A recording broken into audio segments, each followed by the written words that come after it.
Kalian udah pada tahu kalau negara Jerman sering disebut sebagai salah satu negara dengan standar keselamatan kerja terbaik di benua Eropa. Mari kita bahas.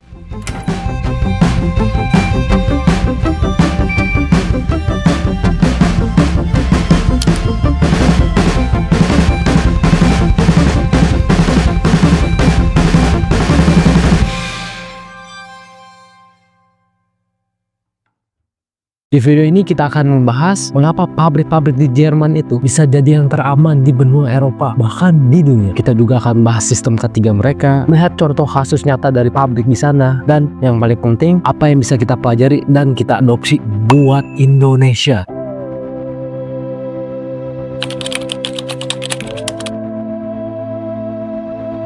Oke, pertama-tama sistem K3 di Jerman itu sangat-sangat terstruktur dan data driven. Kenapa? Mereka ada badan yang bernama BG atau Berufsgenossenschaft. Nah, tugas dari badan tersebut yaitu menjalankan fungsi gabungan seperti asuransi kecelakaan kerja, audit keselamatan, dan pelatihan K3 bagi perusahaan. BG ini kalau di Indonesia itu kombinasi antara BPJS Ketenagakerjaan, pengawas Disnaker, dan konsultan K3 dalam satu badan. Ini sangat-sangat berbeda dengan Indonesia, yang dimana kalau di sini itu laporan dan auditnya masih tersebar dan tidak terintegritas. Ini juga menunjukkan bahwa Jerman tidak hanya mempunyai regulasi yang kuat, tapi sistem monitoring dan laporannya yang canggih.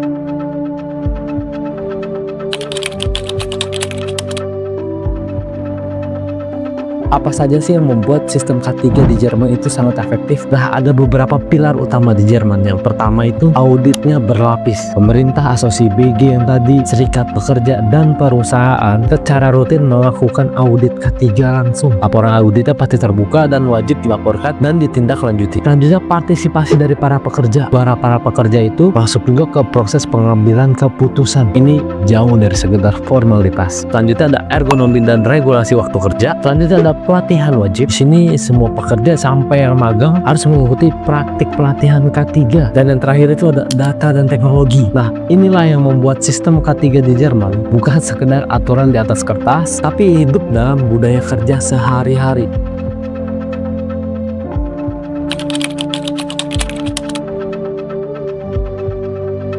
Oke, kita sekarang masuk ke contoh kasus nyata, yaitu pada pabrik Birkenstock, produsen sepatu yang lumayan terkenal dan lumayan besar di Jerman. Nah, pada tahun 2020, sektor industri komersial Jerman melaporkan 399 kecelakaan fatal dan 749 kecelakaan kerja yang menyebabkan ketidakhadiran kerja lebih dari 3 hari.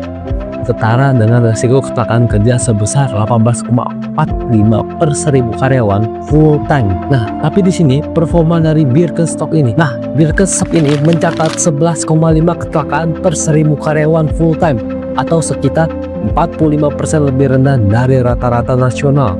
Wow, dibandingkan perusahaan sepatu lainnya di Jerman, Birkenstock ini hanya mencatat 11,5 insiden per 1000 pekerja. Apa aja sih rahasianya? Yang pertama yang udah pasti risk assessment rinci. Setiap mesin, setiap proses, sampai bahan kimia itu diperiksa secara detail. Yang kedua ada dokumentasi elektronik. Pokoknya luka-luka kecil aja sampai dicatat, bukan cuma luka yang parah doang. Selanjutnya ada e-learning K3, dimana semua pekerja itu wajib mengikuti pelatihan digital dan berbahaya, proteksi kebakaran, sampai pertolongan pertama. Dan yang terakhir yaitu ada monitoring dokter perusahaan. Kesehatan pekerja sudah pasti dipantau rutin, bukan hanya saat ada insiden. Hasilnya itu udah pasti lebih sedikit insiden, lebih sedikit hari kerja yang hilang, produktivitas pasti meningkat, dan nilai plus lainnya, reputasi perusahaan pasti jadi lebih bersinar karena ekosistem peduli keselamatan.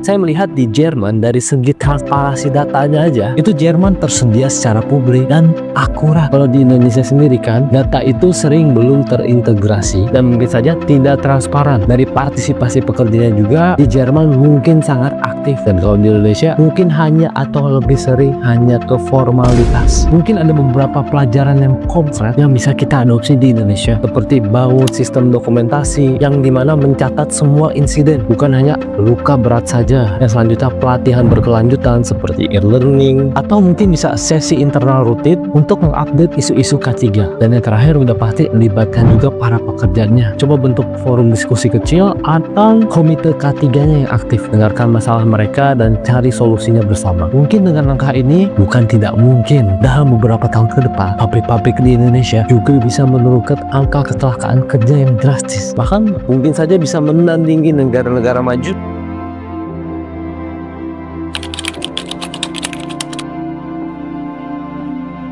Jadi sekali lagi, kenapa pabrik-pabrik di Jerman itu menjadi yang teraman di benua Eropa? Udah pasti karena mereka mempunyai sistem K3 yang hidup, audit berlapis, partisipasi kerja aktif, target jelas, dan budaya zero tolerance. Kalau Jerman bisa jadi teraman di benua Eropa, kenapa Indonesia tidak berusaha jadi yang teraman di Asia? Terima kasih sudah menonton video ini sampai akhir. Jika kalian suka dengan video ini, boleh di like dan di share ke teman-teman kalian. Terima kasih sekali lagi. Assalamualaikum warahmatullahi wabarakatuh.